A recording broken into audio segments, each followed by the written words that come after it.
సుమహాస్ విలాగ్స్కి స్వాగతం. ఈరోజు ఒక మంచి కథతో మళ్ళీ ఒకసారి ఆనందంగా నవ్వుకుందాం. మంచి తెలివైన వాళ్ళందరూ కలిసి ఒక పని చేస్తే ఎలా ఉంటుందో ఈ కథ ద్వారా మనం తెలుసుకోవచ్చు. ఈ కథలో నలుగురు వ్యక్తులు ఒక అడవిలో కలుస్తారు. ఒక ఆయనేమో ఆయుర్వేదం డాక్టర్, ఇంకొక ఆయన వ్యాకరణకర్త, ఇంకొక ఆయన తర్కం చెప్తాడు.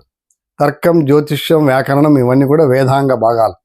శిక్షా, స్మృతి ఇవన్నీ 6 షడంగాలని అంటారు. మరి అందరూ నిష్ణాతులే. అక్కడ వాళ్ళకి హోటల్స్ లాంటి సౌకర్యాలు ఏమీ లేవు. అందువల్ల ఒకరికొకరు మాట్లాడుకున్నారు, మనం అంతా కలిసి ఓ పని చేయాలి ఇప్పుడు అని అనుకున్నారు. ఏమిటి అంటే, ఈయన వ్యాకరణకర్త, ఆయనేమో ఆరోగ్యం డాక్టరు, ఈయన ఇంజనీరు, ఆయన తర్కవేత్త, అంతా మేధావులే కలిసాము, వంట వండుకోవాలి అని అన్నారు. అప్పుడు ఒకరు ఒక సూచన చేశారు. ఏమిటంటే, ఫస్ట్ ఇంజనీర్ వచ్చాడు అక్కడికి, వాస్తు పురుషుడు. ఆయన వచ్చి, ఏదంటే అది వంటకు పెట్టకూడదండి, నేను తెస్తాను అన్నాడు. సరే వెళ్ళి దగ్గర ఉండే గ్రామంలో పోయి ఒక కుండ తెచ్చాడు.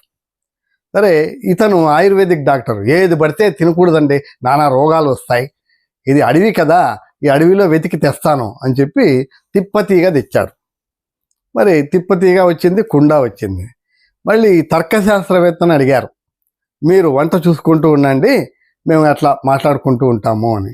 బియ్యము అన్నీ తెచ్చారు, పప్పులు అన్నీ తెచ్చారు, మంట పెట్టారు. మంట పెట్టేటప్పుడు వీడున్నాడు వాస్తు పురుషుడు, వాడు ఎట్లాగంటే అట్లా ఇది పెట్టకూడదండి, లోపలికి మంట వెళ్ళాలంటే ఎట్లా వెళ్తుంది, నా శాస్త్రం ప్రకారం నేను చెప్తాను, కుండకు 4 వైపులా రంధ్రాలు చేయండి అన్నాడు. సరే ఇదేదో ఐడియా బాగుందని కరెక్ట్గా రంధ్రాలు చేశారు. ఒక చిన్న రాయి తీసుకుని నీళ్లు పెట్టారు.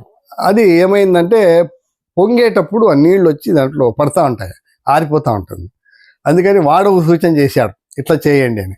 ఆ సూచన పాటించారు, ఉడుకుతూ ఉన్నాయి. ఈ వ్యాకరణ కర్తను కూర్చోబెట్టారు.